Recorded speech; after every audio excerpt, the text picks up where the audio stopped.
So, welcome back. The last time I did a video on my new Giant Revolt Advanced Pro 1 that's behind me, I had just gotten back from a ride and was like, super excited about it. So, I really didn't go into much detail as far as what's on it.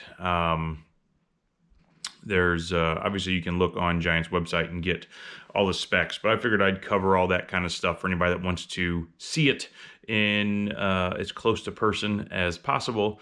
So I'm just going to kind of cover all the specs of the bike, or the components of the bike. I'm not going to get into all the stand over height of each size or anything crazy like that. Just the components that come on this one. Again, this is the Giant Revolt Advanced Pro 1 that we're talking about. So it does have the GRX Di2, which is pretty sweet, as well as a bunch of just super awesome components. So let's get into it, take a look, see what we got going on here. All right, when you are looking at any of the Giant Revolt Advanced line of bikes, all of those bikes are carbon frame, carbon forks. If you're looking at the standard Revolt, it is a aluminum framed bike with a carbon fork, I think. I'm not sure about the carbon fork part on the standard aluminum Revolts, but I'm pretty sure that they are. At any rate, when you're in the advanced line, it doesn't matter if you're looking at the Advanced 3 at $2,100 or the Advanced Pro 0 at $6,000, the frame's the same.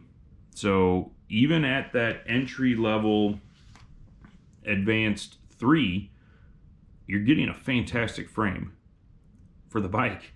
It's I think a very cool frame. One of the things I like about it is, if you notice, this top tube is slightly slanted down. It's kind of hard to tell versus the bike in the back, the Jamis Renegade, but that is that Renegade's a little bit more flat, where this is sloped down. One of the advantages of that is that makes your seat tube have to be longer. Okay, the advantage of that with this diffuse seat post, which, love or hate, it is what it is, versus flat in the back, curved up front. That diffuse seat post helps absorb a little bit of vibration. So the longer that seat tube is, the more vibration it can absorb, which is cool. I mean, that's a good thing, especially for something that's designed to be ridden on nasty gravel roads. If you can have a little bit more flex in there, that's a good thing. The seat stays here are are as part of that diffuse type of system. You can tell here, I'm not sure if you can see that or not, but these are flat up here, and they get round as they get closer towards the dropouts. But that is just something else that helps absorb a little bit of vibration. It also includes the diffuse handlebars, so they are flat here. They're swept back a little bit. Might be hard to tell in this video, but they are swept backwards a little bit, which can cause some issues with mounting gear, which is why I decided to go with the mount that I have here, so I didn't have anything canted. I actually was in a bike shop the other day and somebody had a light mounted up here on their bar, and it was turned to the outside of the bike simply because that bar swept back. So that the swept back bars, just like anything, has its pros and cons. You got to give up something to get something, and that holds true here as well. This bike, the Advanced Pro 1, is in what they call, their colorway is called Chameleon Mars. It's hard to see. I'm in my basement. It's been nothing but snow and rain and snow and rain and just nasty weather, so I haven't been able to ride it very much. I got out on it, rode it one day, which is when I did my last video about it, and was super excited about it and really just giggled. This particular frame size is in the medium large. I am 5'11", and I think this fits me about perfect. So if you're, obviously you need to check it out at the shop and let them help you figure out what works best for you based on your inseam and reach and all that jazz. But overall, I think the medium large for somebody my size seems to be about right. So on the frame here, you've got bosses for bottle holders inside the triangle here. And you do actually also have some underneath the bike as well if you want to run a third, which I probably will. I tend to go through a lot of water, and I will probably, for the first gravel race coming up in a few months that's pretty brutal, I'll want extra water, so I'll probably throw a third bottle cage on there. You do, if you want to turn this into kind of a bike packing rig, you've also got mounts up on the fork for mounting racks up front, as well as in the back. You can see a hole for a rack here, and then we've actually got some covered up down here underneath of that giant tab there. There's some mounts as well. So this could be a gravel fun bike. It could be a touring bike. It could be your bike packing bike. I might try to get into some bike packing this year. We'll see how that goes. Like I said before, this does have the GRX 800 series shifters on it. These are Di2. And I will tell you, as silly as it seems, this Di2 setup is awesome. Whether it's on the 800, 600, or 400 series, their pivot points built into the levers is built up higher. So actuating the brakes while in the hoods is way easier. And to be honest, I thought that was just going to be kind of a hyped thing. Like, I just could not imagine it making that big of a difference, but it really does. When you are in the hoods and trying to actuate that lever, you have to use a lot less strength. I don't know why Shimano wouldn't just change all their levers to this. I think it's fantastic. We'll see how that goes as I try to get it off-road a little bit on some single track, which I have yet to do, and that'll probably be a while with as sloppy as the trails are, but I think that's pretty awesome. With the Di2, you have two different buttons here for going up and down the cassette, or on the opposite side for going up and down on the front chainring. Then it does also have some buttons here on the side of each shifter for controlling any number of things, one of which by default is set to be able to control your Garmin. This is a Garmin 530. You do have to have an extra wireless transmitter for Bluetooth for that to be able to work, which I do not have yet. I've got one coming. Hopefully I'll get it installed the next couple days and kind of mess with that. But it can be used for all sorts of stuff, to control lights, if your lights have wireless communication, or to control your Garmin to change pages and do all sorts of stuff. So I'll be interested to mess with that. On the bars here, we do have our control unit, or control box, or brain, or whatever you want to call it, that allows us to charge or to update firmware and that sort of thing, as well as this little button here will allow us to change modes. And when we're talking about modes, what we're talking about is what can happen when I actuate one of these buttons. Does it just change the rear derailleur? Maybe it changes the rear derailleur and the front derailleur. They have different shift modes, which we'll get into here in a little bit, if I can get this up on a stand so we can see how it shifts and how those different modes work. So continuing on with the drivetrain, since we're talking about that down here, you've got your Di2 derailleur up front, GRX. This is a Praxis carbon crank with a 4832 2x chainring. I really like 2x on gravel. I can't get my brain to go to a 1x on this.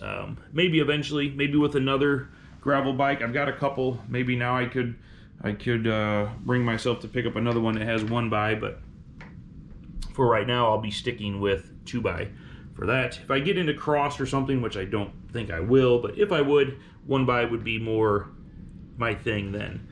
Down here on the cassette, we have a 1134, 11-speed cassette with the GRX Di2 rear derailleur. It is a clutched derailleur, okay? So you can turn that on or off. I have seen a few people say that they prefer on a gravel bike to turn that off most of the time, unless they're gonna be in some nasty stuff, because they could feel the drag when they're shifting. That's just unusual compared to what they're used to. So obviously I don't feel any drag because it's electronic, so I just press a button and it happens. But I can understand it a little bit. I think in my case right here, I would plan on running that with the clutch on all the time. I don't see a reason for me to run without it, but your mileage may vary. All right, getting on to the wheels. The wheels are carbon. These are Giant branded CXR2 rims, okay, on Giant hubs.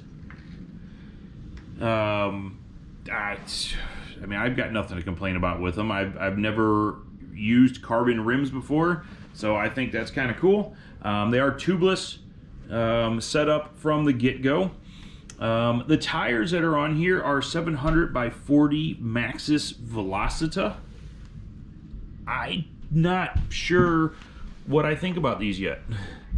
There is no tread on them, a minor tread. I mean, for anybody that's used to a road tire, they'd say, oh, there's lots of tread on there. I don't know what I feel about these.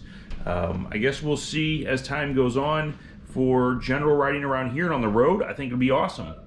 I do tend to like, over here I've got some Donnelly. Now these are a little bit worn out because I'm using these for my trainer, but these are 700 by 40 MSOs by Donnelly or Clement, I think now. Or maybe it's the other way around, I don't remember. But I've used those tires on both those gravel bikes there. That's one of mine and my wife's gravel bike. And I've used those on all sorts of nasty trails and gravel roads. So I'm a little nervous about running this on some sharp, nasty gravel. But we'll see. I've got other tires ordered. I actually just ordered some Giant gravel tires. Just gonna try those, see how they do. I've got a couple friends that run them and really like them. So we'll see. I don't know. I definitely don't hate these for riding on the roads around here. We have lots of smooth blacktop and that sort of stuff. I think they'll be fine for, I live pretty close to the Katy Trail. I think they'd be fine for that. But getting out into some of the nastier stuff, and definitely off-road, there's not gonna be any traction. The good thing with running them tubeless is I can, drop pressures and all that, but we shall see. We shall see. The jury's still out. The paint, I kind of talked about this earlier, that this is the what they call Chameleon Mars. This paint will change color based on the angle you look at it. Now, obviously, I'm in my basement right now. Again, it's snowy and rainy outside. It snowed a couple days ago. It's been raining all day today. It's 38 degrees outside, 40 degrees. It's not a pretty day outside, so I've had very little sun to even see it in, but it kind of looks like a purple color and like a root beer brown, I think. I think on Giant's website it looks more orangish, like a purple and orange. I see purple and brown, really. I could understand maybe like a really dark burnt orange maybe, but again, the lighting in my basement right now is definitely not the best for seeing that. It is a very cool bike though. Oh, saddle. This is Giant's saddle. It's their approach saddle, and it's got a little bit of flex to it. It's really hard for me to kind of demonstrate here. I'm not sure. I've got WTB volts on all of my mountain bikes and my other gravel bike. I was just gonna buy one and put it on here, and I thought, you know what, I might try this just to kind of see how it works. And again, I've done one 30-mile ride. I was supposed to get out yesterday, but there was so much snow and icy crap left on all the blacktop roads that I couldn't do it. I went and drove the route first, and it was too sketchy for me to get out on the bike, especially on my new bike. I don't want to crash it and get run over by a car. That would suck. What else? I haven't done anything to the bike yet. I've added some water bottle cages, tail light, seat bag. Yes, I know my seat bag's on upside down, but you know what? I like it better that way. It just seems to fit better that way. When they're on the right way and they angle down like this, I just don't like they're in the way. So I put it on upside down. It works pretty good. Actually, it works really good. And then up front, I've got my Garmin on a out front mount I think by Corky is who that was from. And it comes with a GoPro mount that I could put my outbound hangover light on. Now, this does have an extender on it, just like on my Garmin out front mount. It's too short. So here's a Garmin one. It's too short down here alone to be able to put the light on it. So you have to have this little extender to put in there to get it so the light can fit. But works great, and it keeps everything centered, so I don't have to worry about that swept back bar there. So that's pretty much it in a nutshell. It's a gorgeous bike, it really is. I know it doesn't look like it in my destroyed and gross basement. Thank you guys. This is obviously where we do Zwift and try to kill ourselves down here. But so what I think I'm going to do now is go out, get a stand, bring it in, and maybe we'll mess with the shift modes and see how those go. All right, so we got the bike in a stand, so I can kind of go through these different modes. The Di2 system's got 3 different modes, S1, S2, S3, basically manual or normal shifting. They have a semi-sync and a full sync mode, so we're gonna go through those and just kind of see how they work. So in the mode that it's in right now, which is the normal manual S1 mode, which is how you're used to shifting with any other standard shifter, where our left shifter changes our front derailleur, our right shifter runs our rear derailleur, and we just make our own decisions as to when we want to shift. So as I'm pedaling here, I can shift my rear derailleur down the cassette or up the cassette, just like we normally would, okay? Same with my front derailleur. I can shift down to the small ring or back up to the big ring. And the shifter will, the derailleur will also automatically trim itself out with this Di2, which is kind of cool. You can see it automatically trimming itself based on where the rear derailleur is. So that's our standard shifting mode. Now, if we want to change to one of the synchronized shifting modes, or S2, which is the first one, if we come down here to our control unit, we've got this little button down here. If I double press it, we're gonna see those red and green lights blink twice. When they blink twice, that means that we are going into S2 mode, or semi-sync. What semi-sync means is that as I'm pedaling, if I decide I want to shift my front derailleur, it will also shift my rear derailleur. So if I make it easier up front, if I go to the smaller ring up front, it will shift 2 gears in the back, so that basically my cadence remains the same. I don't have to try to sync myself manually by shifting the gears at the same time. All I have to worry about is the front derailleur. So if I start pedaling here, and I can watch that front derailleur and rear derailleur, as I shift the rear derailleur, it's going to change, or I'm sorry, as I shift my front derailleur, it's going to change my rear derailleur. So as I go up to the big ring, it's going to shift up to smaller or 2 bigger gears in the back. As I go to the smaller ring up front, it's going to go to 2 smaller rings in the back. So my cadence can remain the same no matter what I'm doing. I don't have to worry about doing that. All I'm shifting is that front derailleur. Okay, so that's S2 mode. Then we've got S3 mode. So if I go back down here to the controller and I double press my button again, we'll see it now blink 3 times, that red and green light. So now my left shifter basically becomes useless. All I have to do is, while I'm pedaling, is decide if I want the pedaling to be easier or harder. And as I shift that right shifter only, the Di2 system will make the decisions for me as far as when to shift the front derailleur. So if I'm pedaling and I start going down my cassette, eventually that front derailleur shifts as well, and then shifts it up a couple of gears in the back. I go all the way down, then I start working myself back up the rear cassette. Right about here, that front derailleur is going to shift, and the rear derailleur is going to shift. I can keep going up.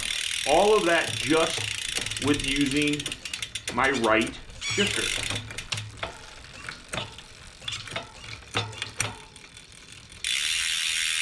So that's all kind of cool. For me, for right now, I'm just going to run it back in the normal mode. So for me to get there, I'm just going to come back down to my button, double click. I'll get a solid green and solid red light, which means I'm in the normal shift mode, or S1 mode. I'm going to run it there for right now. I might try running it in S2. S3 seems a little too strange for me. I might try it just for the heck of it someday. We'll see what happens though. So that's the way the Di2 system works as far as the shifting goes with those different modes. I've got another video that I'll be posting soon, if it's not out already, that about how to charge and update the Di2 components. So thanks for hanging out. If you got questions, as always, just ask below. I will do my best to answer them. I certainly don't know everything there is to know about this bike and these systems, but I'm learning, as are you. So thanks. You guys have a fantastic day. We'll catch you soon.